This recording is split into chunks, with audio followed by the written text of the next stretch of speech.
आज हमारे पास सुनीता विलियम्स का एक इंटरव्यू है और हम उसी के आधार पर उनकी इस असाधारण यात्रा की गहराई में उतरेंगे। हम जानेंगे कि जब 1-2 नहीं बल्कि 5 थ्रस्टर्स फेल हो गए तो उन्होंने स्थिति को कैसे संभाला। अंतरिक्ष में रोजमर्रा की जिंदगी उसकी चुनौतियां कैसी होती हैं, वहां रोने से लेकर बाथरूम इस्तेमाल करने तक का अनुभव कैसा होता है, और फिर महीनों बाद पृथ्वी पर वापस लौटने पर शरीर और दिमाग किन बदलावों से गुजरते हैं। बिल्कुल, और हमारा मकसद सिर्फ घटनाओं को दोहराना नहीं है, बल्कि उस मानसिकता को समझना है जो ऐसी मुश्किल और अनिश्चित परिस्थितियों से निपटने के लिए चाहिए होती है। हम देखेंगे कि ट्रेनिंग, टीम वर्क और एक मजबूत नजरिया कैसे किसी भी संकट को पार करने में मदद करते हैं। तो चलिए शुरुआत से शुरू करते हैं। मिशन की शुरुआत में ही, मतलब लॉन्च के ठीक बाद गड़बड़ी हो गई। स्पेसक्राफ्ट इंटरनेशनल स्पेस स्टेशन यानी ISS से जुड़ने की कोशिश कर रहा था और तभी उसके 5 थ्रस्टर्स ने काम करना बंद कर दिया। ये एक बहुत बड़ी समस्या थी, है ना? हाँ, ये एक बहुत बड़ी समस्या थी। यहाँ एस्ट्रोनॉट्स की जो ट्रेनिंग होती है वो काम आती है। सुनीता ने बताया कि वे ऐसी स्थितियों के लिए कंपार्टमेंटलाइजेशन का इस्तेमाल करते हैं, मतलब एक समय में सिर्फ एक ही समस्या पर ध्यान देना। अच्छा, उनका पहला लक्ष्य सिर्फ सुरक्षित रूप से स्पेस स्टेशन से डॉक करना था। घर वापसी के बारे में सोचना वो बात की बात थी। उन्होंने इसकी तुलना द मार्शियन फिल्म से की, जहां एक बहुत बड़ी समस्या को छोटे छोटे हिस्सों में बांटकर सुलझाया जाता है। और उनकी ट्रेनिंग का स्तर भी असाधारण होता होगा। बिल्कुल, उन्होंने बताया कि किसी एक लॉन्च के लिए वे और उनकी कंट्रोल टीम लगभग 2 साल तक ट्रेनिंग करते हैं, जिसमें सैकड़ों संभावित खराबियों के लिए योजना बनाई जाती है। लेकिन ये जो हुआ 5 थ्रस्टर्स का फेल होना, ये तो ट्रेनिंग से भी परे लगता है। हाँ, एक्चुअली ये ट्रेनिंग से भी परे था। 5 थ्रस्टर्स का फेल होना एक बहुत बड़ी बात थी, और ये कुछ फ्लाइट नियमों के खिलाफ भी था। कंट्रोल टीम को स्पेस स्टेशन से सुरक्षित डॉकिंग के लिए कुछ नियमों को नजरअंदाज करके तुरंत फैसले लेने पड़े। तो डॉकिंग तो जैसे तैसे हो गई, पर अब एक नई चुनौती सामने थी, अनिश्चितता। सही। सुनीता और उनके साथी एस्ट्रोनॉट बुच विलमोर को पता था कि उनकी वापसी तय समय पर तो नहीं होगी।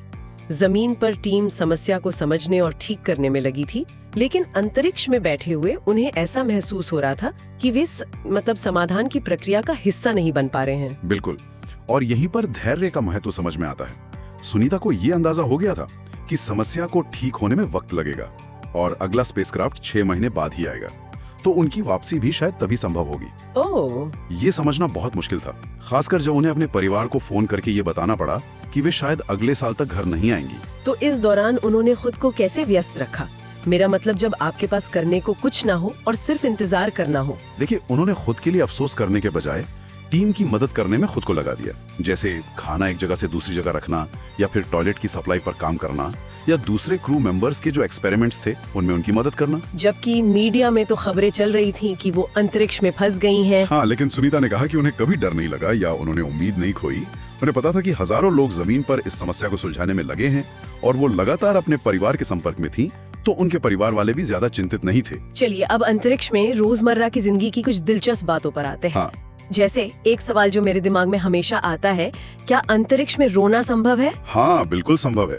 ये बहुत दिलचस्प सवाल है।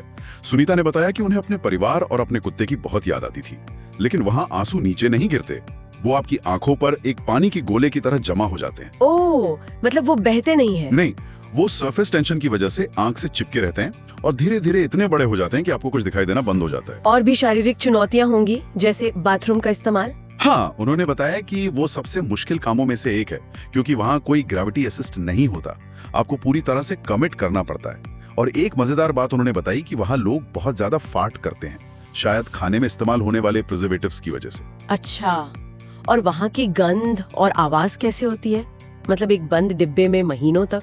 स्पेस स्टेशन की गंध वहाँ रहने वाले लोगों और उनके खाने जैसी ही होती है, जैसे कभी लहसुन या कभी मछली।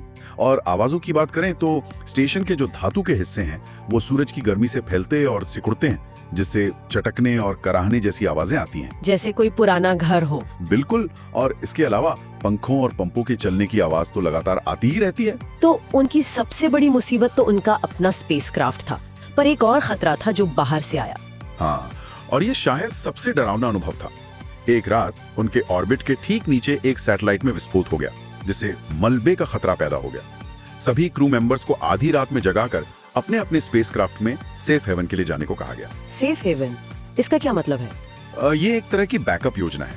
अगर स्पेस स्टेशन को मलबे से कोई बड़ा नुकसान पहुंचता है तो क्रू मेंबर्स के पास स्टेशन छोड़कर अपने कैप्सूल में बैठकर तुरंत पृथ्वी पर लौटने का एक मौका होता है। वो पल बहुत अजीब था जब सब एक दूसरे को गले लगाकर विदा ले रहे थे और कह रहे थे उम्मीद है पृथ्वी पर मिलेंगे। ये तो किसी फिल्म जैसा लगता है। बिल्कुल, पर खुशकिस्मती से वो मलबे का बादल स्टेशन से गुजर गया और कोई नुकसान नहीं हुआ। और फिर 286 दिनों के लंबे इंतजार के बाद आखिरकार घर वापसी का दिन आया। इतने समय बाद पृथ्वी पर लौटना कैसा होता है? ये एक बहुत बड़ा शारीरिक झटका होता है। उतरते ही उन्हें लगभग 24 घंटे तक बहुत ज्यादा मतली महसूस हुई।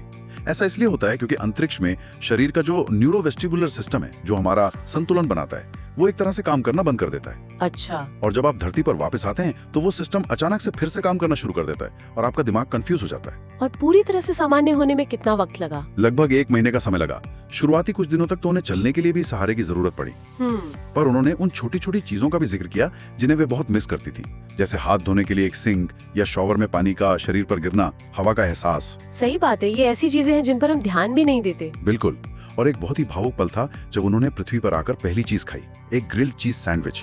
ये उन्हें अपने पिता की याद दिलाता था। वाव। और जब वे कैलिफोर्निया के रेगिस्तान में उतरी तो मिट्टी और सेज के पौधे की जो गंध थी, वो गंध उन्हें एहसास दिला रही थी कि वे एक जीवित ग्रह पर वापस आ चुकी हैं। तो इस पूरे अनुभव से, इतने सारे संकटों से गुजरने के बाद सुनीता विलियम्स ने जो सबसे बड़ा सबक सीखा वो तकनीकी नहीं था। नहीं, बिल्कुल नहीं।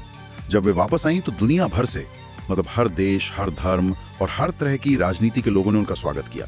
लोगों ने कहा, हम खुश हैं कि आप सुरक्षित वापस आ गईं, हम आपके लिए प्रार्थना कर रहे थे। ये तो बहुत शक्तिशाली एहसास होगा। हाँ, उनके लिए एक गहरा एहसास था कि इंसानियत के तौर पर हम सब एक दूसरे की परवाह करते हैं। उन्होंने कहा, लोग अच्छे होते हैं लेकिन हम अक्सर शोर और विकर्षणों में ये बात भूल जाते हैं। और उन्हें इस बात का दुख भी हुआ कि इस सच्चाई को इतनी स्पष्टता से देखने के लिए उन्हें इतने बड़े संकट से गुजरना पड़ा। और यहीं पर हम आज की चर्चा को एक विचार के साथ समाप्त करते हैं। आज की दुनिया में जो अक्सर बटी हुई सी लगती है, हमें इस साझा इंसानियत को पहचानने के लिए और क्या चाहिए? क्या हमें हमेशा किसी बड़े संकट का इंतजार करना होगा जो हमें ये याद दिलाए कि हम सब एक दूसरे से जुड़े हुए हैं?